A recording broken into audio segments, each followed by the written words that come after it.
That sound means you're back on the air with the Restaurant Brokers. This is Eric and Robin Gagnon, and we have just finished a great discussion with folks who are starring in this industry by operating hotels and restaurants inside hotels and casinos. And that's not so different from other folks who are operating a restaurant. They get a little bit of upside, Eric, because they have the built-in sort of traffic. But it sounded like from these guests' perspective, you still got to do all the same work if you're going to get a business off the ground. I think you're right. I mean, that was a good interview. If I can say it myself, I mean, Michael and Jason took something undoubtedly difficult and have just flourished. I mean, this is really good what they did. I mean, you see what Michael has become opening FIZZ and Caesar's Palace. There's a lot of competition. If you've been there, you know that. I mean, it's not only competition from restaurants, from bars, from shopping and spas and name it. If you go to Vegas, you want something, it's there. So you're competing with so many different things.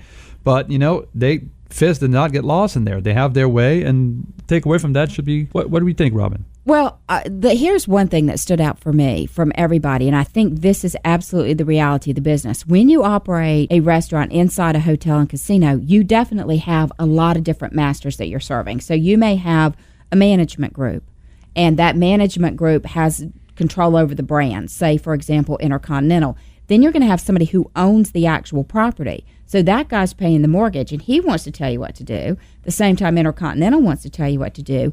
At the same time, you may have a celebrity chef concept within those four walls, and they've got a point of view about how their brand is being represented. I mean, one of our guests today said their entire menu was dictated by the celebrity chef.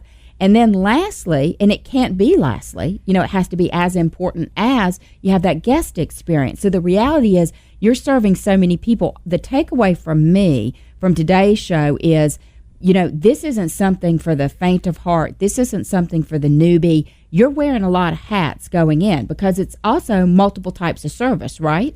Absolutely. And one thing that really resonated with me today, Jason talked about, hey, we have about 800 rooms and in our 800 guests total at any given time, 600 to 800 guests in our hotel. We have a restaurant of 150. If you do the math, that is not a big pool. When we talk to buyers out on the street, it says, we want to be in the XYZ neighborhood. And so, the 3-mile radius is 80,000 people. So, that's not enough. And think about it. These guys are making millions. Most of these people are operating and making millions of dollars based on that.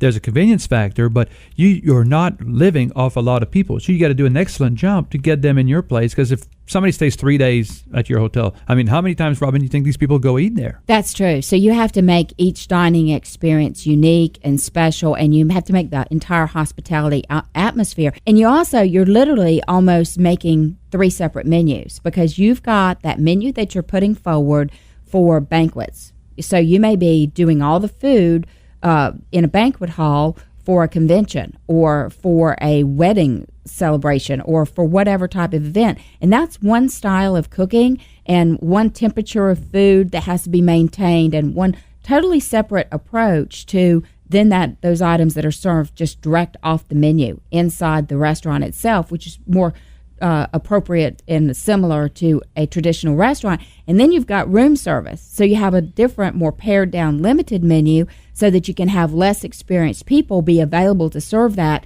I mean, many room service menus will run round the clock or till 2 a.m. So you've got to have a different. So I'm telling you, it takes a really varied set of skills to be able to manage all of that and do it well. Yeah, you have to have a very, very diverse team to be able to execute all these out of one kitchen. That's what we heard from a lot of our guests today. And let's face it, I mean, hotel casinos, we're light years. We departed light years from now. Big Four. It was the 99 cents buffet in Vegas. We see it in the movies. Everybody was making fun of it. And who goes to Vegas for food? Well, a lot of people now just go to Vegas for the food and go to casinos or go to Reno or Chef Art Smith in Atlanta. Jason was saying, hey, people come here just to experience our restaurant from out of state. So this is a very different now skill set, and you have to offer very good quality. And you still got to be competitive in pricing, because let's face it, if you go to Vegas, you can walk maybe 100 yards. There's another casino there with a whole set of new restaurants and offerings. So same thing in Atlanta, right? And the other reality is, just because those rooms exist, you may be in a 4,000 hotel room property or a 400 hotel room property. It doesn't mean you're going to get the business. You still have to do the work and earn that business yourself every single day, day in and day out, with the way in which you conduct your business, run your menu, make sure that your food, your product, your pricing, all those same elements are still up to par. So the reality is, it's not so easy as it looks. That seems to be a common denominator in the restaurant business.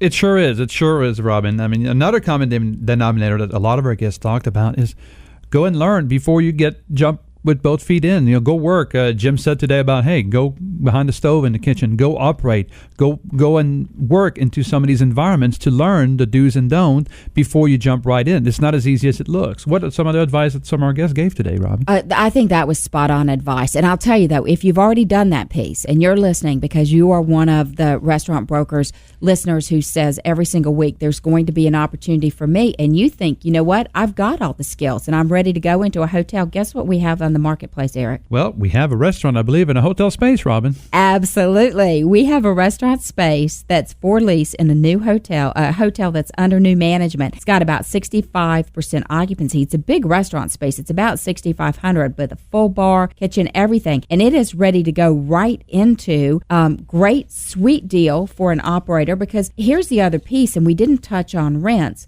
It depends on the hotel itself and how you go in, but sometimes you can strike a very good deal because they want to offer this as an amenity to their guests. So they are willing to almost sort of subsidize and participate in the rent structure. Not going to be true when you're on the Strip in Las Vegas and that type, and you're bringing in a celebrity chef. But for a small local opportunity like this one in Decatur, it's a great opportunity. And we've got all the information on that, and you can take it over with no money down. Absolutely. That would be a great thing. If you want to know more about that one, you can always go to our website at WeSellRestaurants.com and find out more. And Robin touched on rent, and we did ask our guests about rent. And unfortunately, most of the rents are under confidentiality agreements, so they could not even share hints on that. From a restaurant broker perspective, we could tell you that usually it's some sort of a base rent and a percentage, and there's a lot of build out. There's a lot of moving parts in these. They're not just as regular rent that you would see in a retail shopping center on the street. So our advice, again, get an experienced restaurant broker or somebody very good that has experience negotiating leases if you are thinking about brokering a deal with a hotel management company. And along those same lines, we have two other listings. These two happen to be in Atlanta. One's offered for $150,000, the other for $190,000. But they're on either corporate campuses or within 15-story buildings. So it's the same kind of thing. Captive audience. Yes, captive audience. You're an amenity to the building. The landlords are willing to work with you and give great deals in order for you to go in and give super good service because their client is also your client. All of those different listings, as you indicated, Eric, can be found on our website at WeSellRestaurants.com. But I'll tell you, the one that I have that's a 15-story building, that's actually on a college campus here in Atlanta. Wow.